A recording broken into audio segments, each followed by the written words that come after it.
So for today's tonight video, so going tayo sa Pinlac Falls. So ayan, ating babaybay ngayon ang Marcos Highway.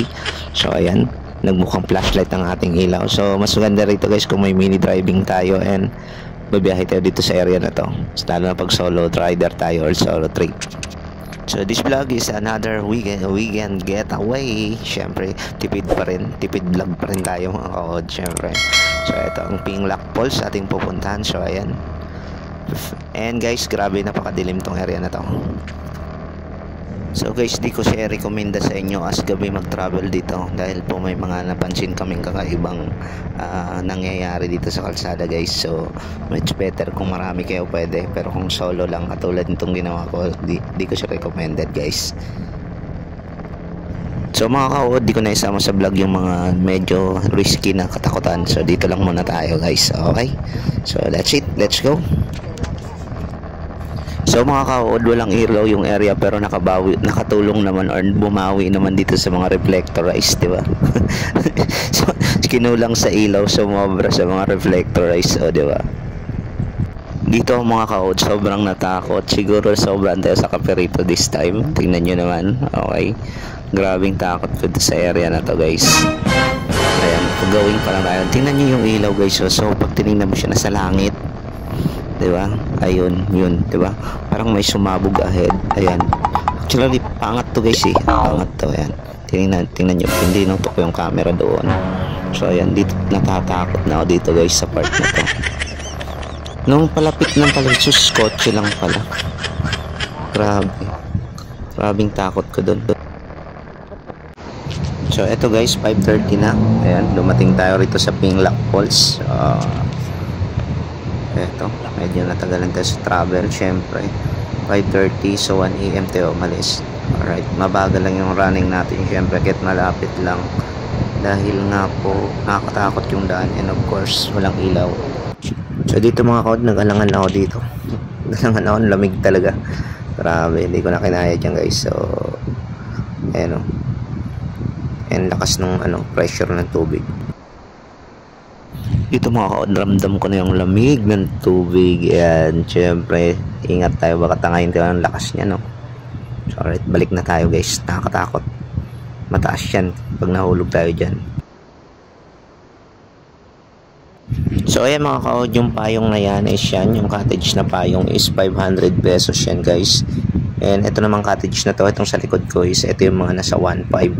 So alright, yan yung mga presyuhan nila dito guys. So ayan yung tinuturo ko dun sa taas mga kaod. So may kwarto dyan, ay hindi ko na alam magkano yung presyo dyan mga kaod. So ito yung falls, ito yung malalim na falls nila. So ayan.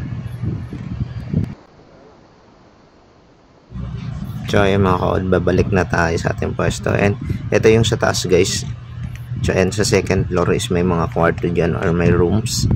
And taas naman may rooftop siya guys, nandun yung mga parking ng motorcycle. So ako di ko recommenda dun tayo pumarada, napakanipis po ng rooftop na yun mga kaod. So mas mainam dun na lang tayo sa entrance. So ayan yung may ilaw na yan, is yan is may mga rooms dyan. So pero kung gusto nyong pumunta talaga rito ng makakuha ng kwarto is morning or madaling araw pa lang dito na tayo, kasi pagdating ng mga alas 8 crowded na siya guys. So ayan yung ayan yung waterfalls and napakalamig niyan mga kaod, grabe. Ramdam ko yung lamig niyan. So ayan, linaw ng tubig. So mga 9 AM na tayo naligo dyan dahil nga po grabe yung lamig niyan mga kaod. So ayan, pakita ko lang sa inyo gaano kaganda yung resort na to, yung falls na to, Pinlac Falls. So ayan, sa mga gustong pumunta, baybayin nyo lang yung Marcos Highway or Marikina Highway. So dito madaanan nyo yan mga kaod, sa Infanta, Quezon yan. Alright, so ayun, tingnan nyo naman gaano kalinaw yun dun, no? So dun guys, yung mababaw yung part na yan dyan. So I think dibdib lang. And ito sa harap ko is ito yung malalim. So may lagpas tao dyan, yun dun mismo sa bungad dyan. So malalim yan dyan, kaya siya may mga lubid guys para pwedeng kapitan natin if ever kapusin natin ng hininga. So sa experience ko dito mga kaod, sulit to bilang weekend getaway syempre. sa mga nagmo-motor rides dyan. So recommended ko to, highly recommended ko tong area na to. And of course, pwede uminom dyan and may mabibilhan din yung alak dyan syempre. So, highly recommended ko dyan mga kaod na pwede tong area na to. So, gaan lang syempre kasi crowded talaga siya and mga alas 8 ang dami ng mga nagra-rides na dumarating dyan. So, mas maganda talaga before 5 nandito na or 5 AM. So, actually pagdating namin dyan may mga naliligo na nga mga nakainom na. So, mas maaga pa. So, pwede nga pala welcome dito ang overnight mga kaod. And of course, kung wala kayong mga dalang pagkain, so pwede bumili dyan. So, pwedeng magpaluto. And of course, meron pang mabilhan dyan ng mga pagkain. So, pwede rin bumili ng alak guys. So, available yan dito. And of course, may piso wifi dyan. Syempre, naka-Starlink ba ang tawag dyan. So, sinubukan ko naman. And good for TikTok siya. So, sa Facebook di siya gumagana guys. Di kaya i-live sa Facebook. So, TikTok lang nagana siya. Nakapag-live ako dyan during nandyan ako is TikTok lang. Alright, so yan, pansin nyo, may natutulog na. Ito sila, itong grupo na to kanina pa yan dyan. So, ayun yung taas yung room. So, ayun, may nakatambay dyan. So, konti lang, ilang rooms lang yan guys. So, dapat talaga is morning dito na tayo. And ito yung mga, payong-payong. So, yan, mura lang yan. 500 pesos. I think before daw is 400. Parang ganun. So, mukhang tumaas na ngayon. So, ito guys, around mga 8 AM na to. So, marami ng tao. Ayan. Kita nyo naman gaano karami yung naliligo dyan. So, actually, dumami pa yan lalo guys ng mga bandang 12. So, mga 1:30 is nag-pack up na. So, ayan. So, medyo crowded na siya. Pero dyan ako naligo ng mga kaudi ko na nakunan ng video, syempre. Alright. Pati dito na try ko rito. So, mas pinili ko syempre dun sa taas. Puro ihit na dyan eh. Syempre guys, ng alas 5. So, ayan, 5 AM. Walang katao-tao. So, tulog pa. May mga tao na dyan, pero tulog. Ayan, pakita ko lang din yung tubig, guys. So, ito, 5 AM. Ayan, 5:30 or 5 AM. So, ganyan pa kadilim. Tingnan nyo naman gaano kalinaw yung tubig na yan. So, madilim pa yan, mga kaod, ano. Ayan, no.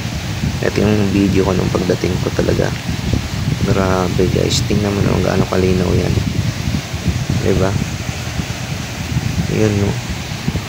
Grabe mga kaod, sulit puntahan to. So, sa mga gustong pumunta dito lang yan sa Pinglac Falls. So, yung Panta, Quezon. So, around 3 hours lang siya pag minutor. Pero kung mabilis kayo, nasa 2 hours lang to guys. From Metro Manila. So, ito, another sulit na weekend getaway. May mga kaod, mo lang ating mga pa-shoutout syempre. O, ayan, shoutout kay Rams Anino. Ayan, from Santo Tomas, Batangas. So, ayan mga kaod. Next vlog natin is Batangas naman. Alright. Happy viewing guys. And syempre, don't forget to like and share. At kauod, syempre. I-share nyo na yan, syempre. At dumami pa tayo guys. And maraming salamat sa supporting. 24K followers na tayo guys. Maraming salamat po sa inyo. Solid na support mga kaod.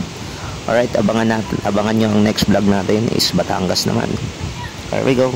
Bye-bye, happy viewing guys. So, ayan, nature trip muna tayo ngayon. Wala muna tayong mga motovlog mga kaod. Alright, that's it muna guys. Happy viewing.